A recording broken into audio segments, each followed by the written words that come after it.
Hey you guys, it's Brandy Chanel. Welcome back to my channel. Welcome to your Real Housewives of Potomac season 6 episode 16 review. Without further ado, let's get into it, chat.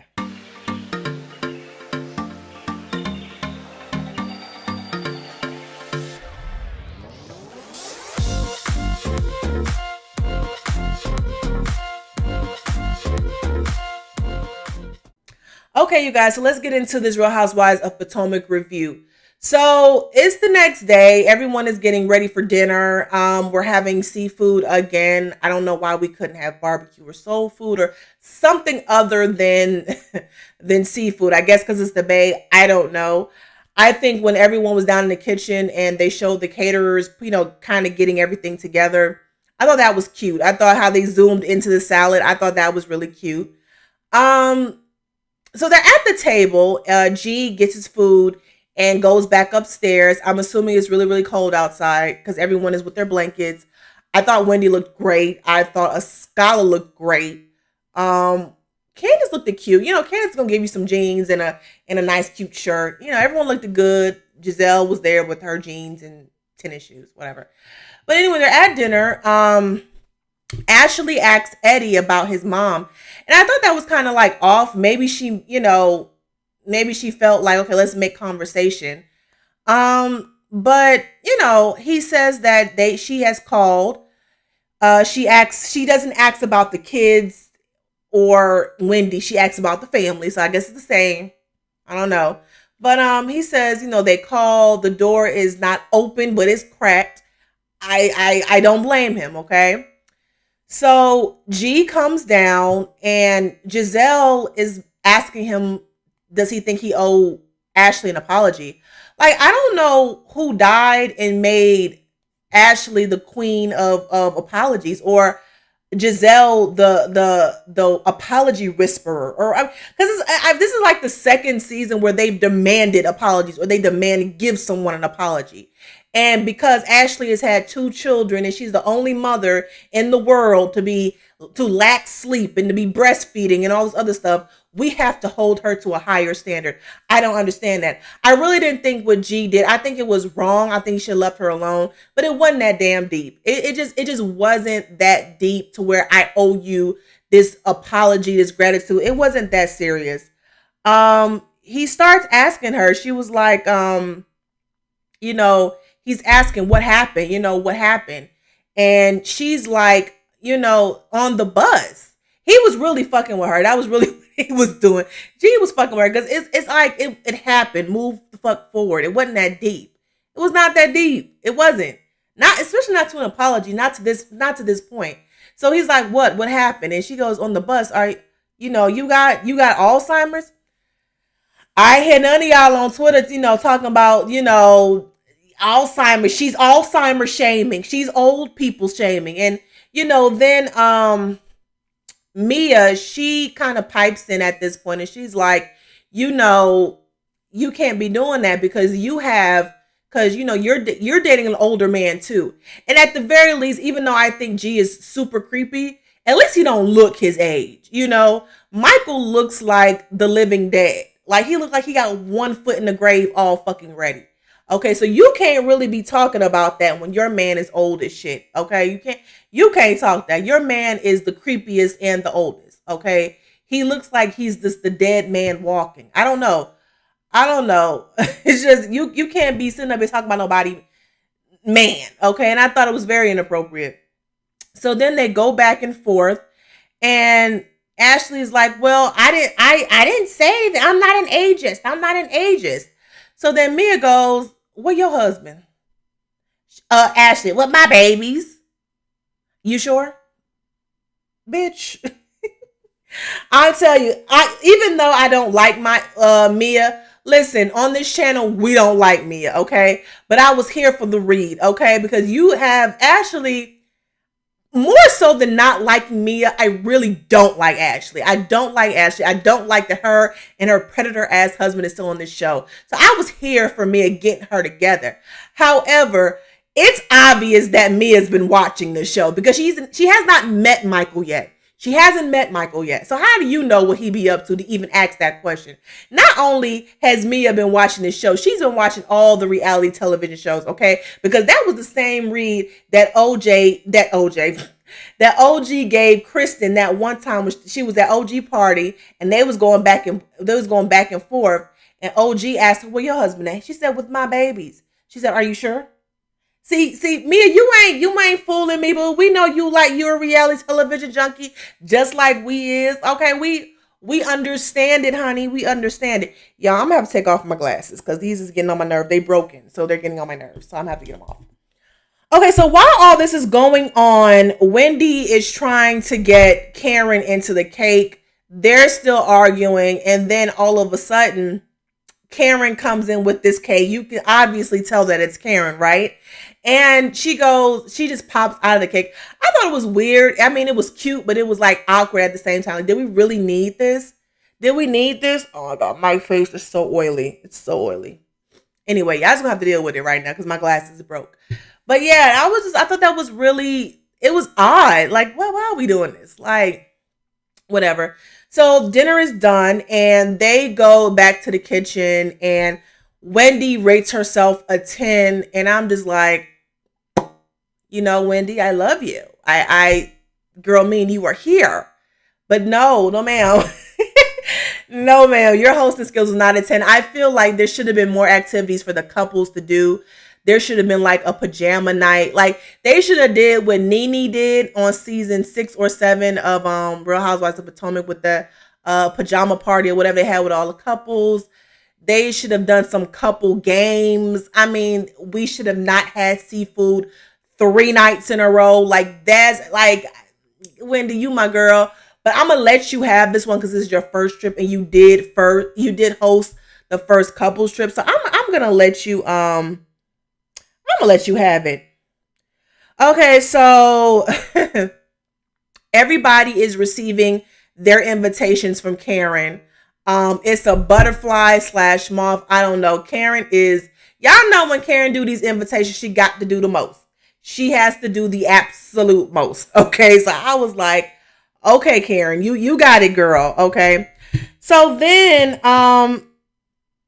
G and Mia, right? So okay, so let me know if I'm wrong. Did y'all feel, I feel like G and Mia were being very inconsiderate of their mother, right? Of her mother, right?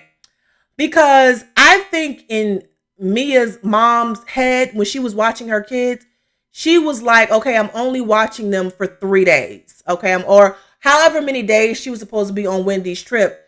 I think she had her mind set on that. Okay. Personally, me, if I don't know what the kids eat, let me know what y'all want to eat, right? I'm going to get on DoorDash. I'm going to order y'all some McDonald's. You can never go wrong with McDonald's or pizza, okay? But I think the kids was like probably being a little rowdy, wasn't listening because they're not really familiar with her, right? Okay. So to my whole thing is this is their first time, being around Mia's mom. She, this by themselves, okay? And this is her first time being around the grandkids. She don't really know what they like to eat all like that, okay? So my whole thing is, Mia, why would you then inconvenience her and then go on a staycation with your husband for the anniversary? Like, I feel like it was a little inconsiderate. And I want to know, like, did you all explain that to her? Like, I understand it was supposed to be like a surprise. So why didn't y'all like explain it to her?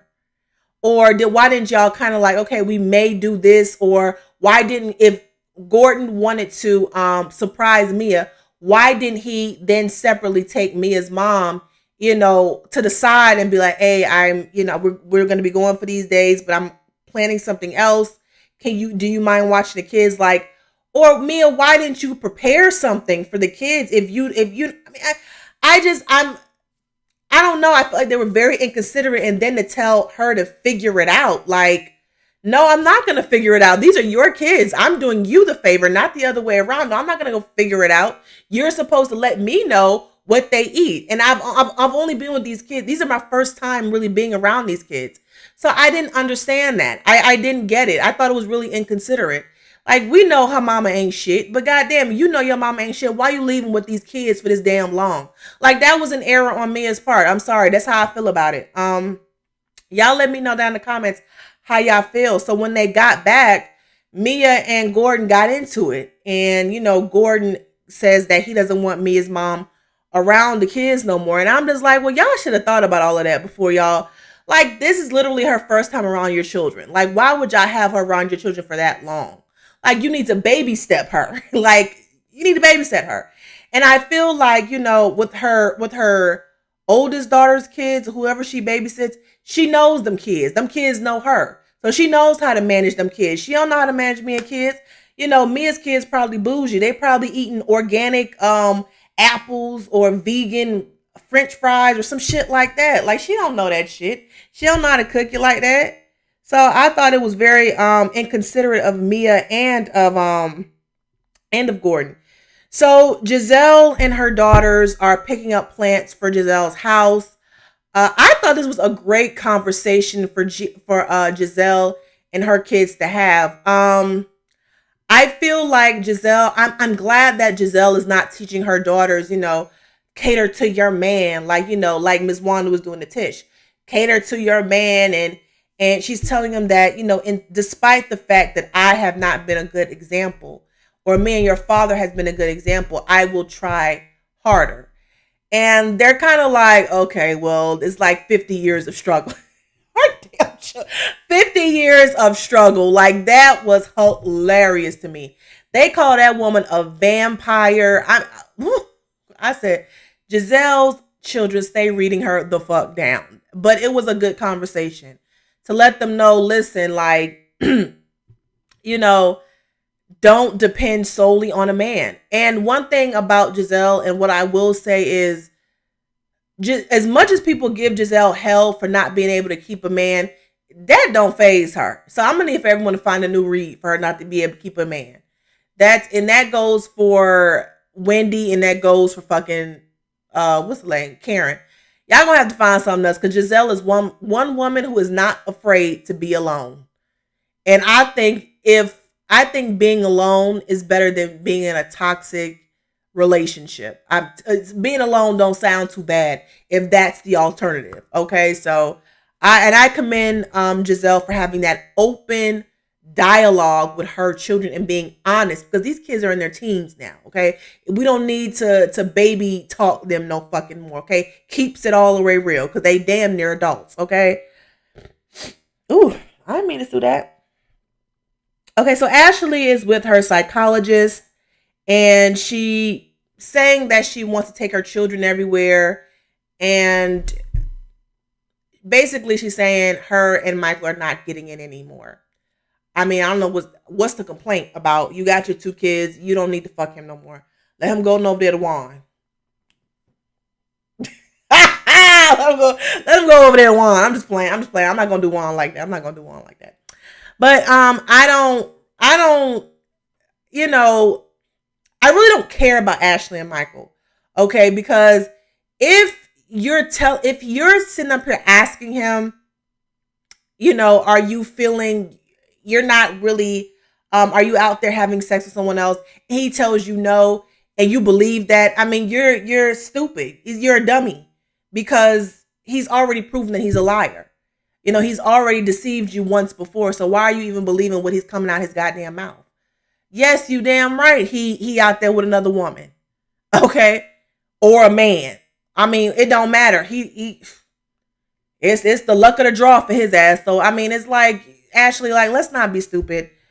She said when she tries to initiate sex, he's kind of resistant. He's not comfortable.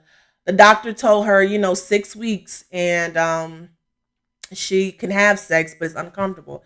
I just feel like, I don't know, y'all, and I guess it's because I don't have a child yet, but I would like to think once I have my first kid, my one and only kid, if I ever have one, that I don't have to feel that pressure of snapping back quickly, or hurry up and having sex with my husband because of him. Because the concern shouldn't be his needs. The concern should be your health and the baby's health. That's what the concern should be.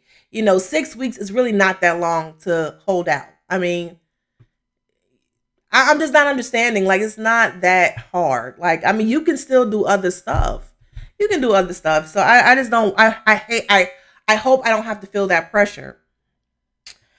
Okay, Wendy and her mom is at the photo shoot, and they're taking photos for Oni candles. So shout out to Wendy. Her candles dropped and they sold out. I think I'm gonna spend the money and and get them candles. I'm gonna spend the money. But they're sold out right now. She's gonna restock soon. But this is the photo shoot she's having with them. She's there with her mom and her daughter, and they both look pretty. They are on the conversation. So the mom asked the photographer, what did you go to school for? And he say engineer. Oh, so she was like, oh, so you went to school to be an engineer, and now you're a photographer. And then Wendy asked him, she was like, are you, African? And he goes, yes. It is like, I understand now because, in the African culture, it's this expectation that really is from your parents. It's not something you may want to do, but it's really for your parents. And that's just not in the African American household. That in the African household, that's in all Black households. Maybe some white ones too, or maybe other cultures. But that strict parental mentality, that's in all Black culture. Okay. You know, Wendy was saying that her son, she was saying an example of her son, and she apologized to her son, and she was telling her mom, like, you never apologized to me. And it's that's true. Like, most Black parents back who was born in back in them day, they don't apologize. They don't, because their word is law. Okay, what they say go, and you're not. And if you question it, that's your ass. You know what I mean? I remember getting whooped for asking why. I think I was sent in my room. I was told I couldn't watch TV, and I was like, well, why? Girl, next thing I know, my ass was getting towed up. like I that's all parents. That's how my aunties operated. That's how my uncles operated. That's how my grandma operated. That's how all my bloodline. That's how they operate. So I'm not going to operate that way as a parent. That stops with me.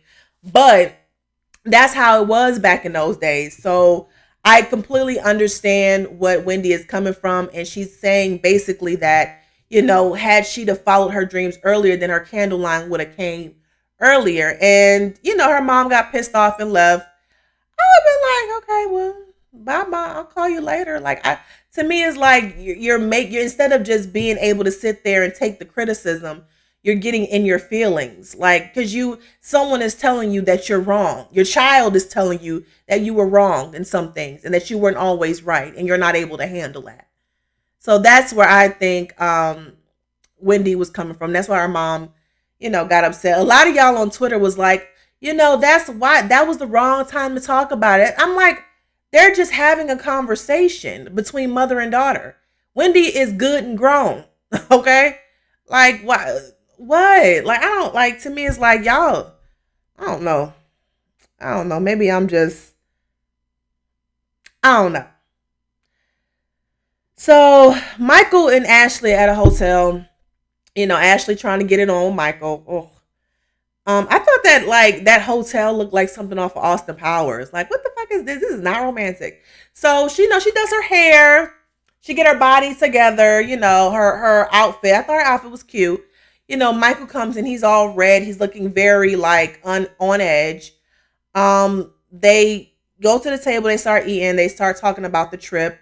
She mentions that Chris, wanted to, kind of get in a good place with Michael.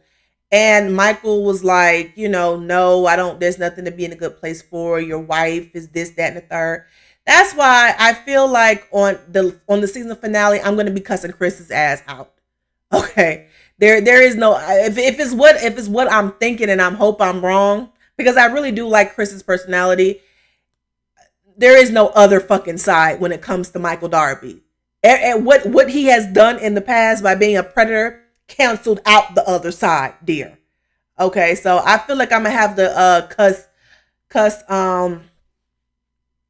Chris out next episode. But back to Michael, Darby, and Ashley. So then they talk about, for whatever reason, he starts to bring up Juan. Like, they were literally talking about Chris and Candace, and then I think Ashley had brought up Gordon, and then he brings up Juan. He says, I like Juan. I get along with Juan. Juan is we're friends, and I'm like, well, it's like he always finds a way to bring up Juan.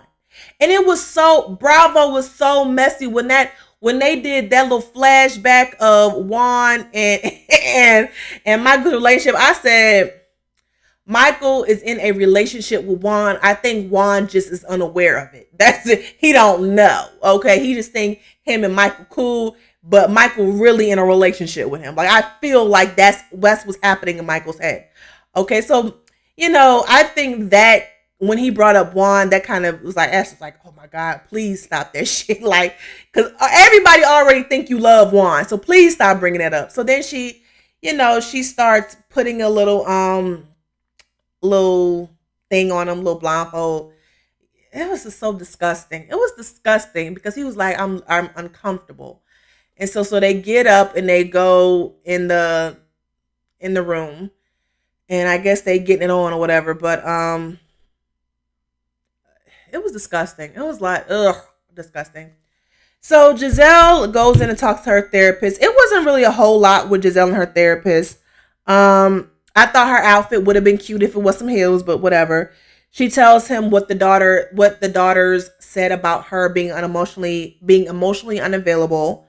She talks about her relationship with Jamal, how that didn't work out, how they were fine before, but then when COVID hit, they just kind of, let it go. The therapist said that she's cold and that she needs to work on her vulnerability. And that was pretty much it. That was the whole episode. I mean, it was good. It was okay. Next week is the season finale. I'm ready for them to start doing these little sneak peeks at a reunion. I'm ready for that. Their trailer. Yes, honey, I'm ready for that. Hopefully it'll come out this week.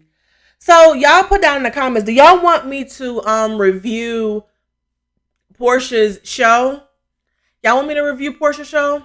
I don't know if I want to. I don't know if I want to, but if y'all want me to, I will. Okay. Insecure will be up tomorrow. Okay. So don't forget to like, share, comment, and subscribe to my channel. Until next time, toodles.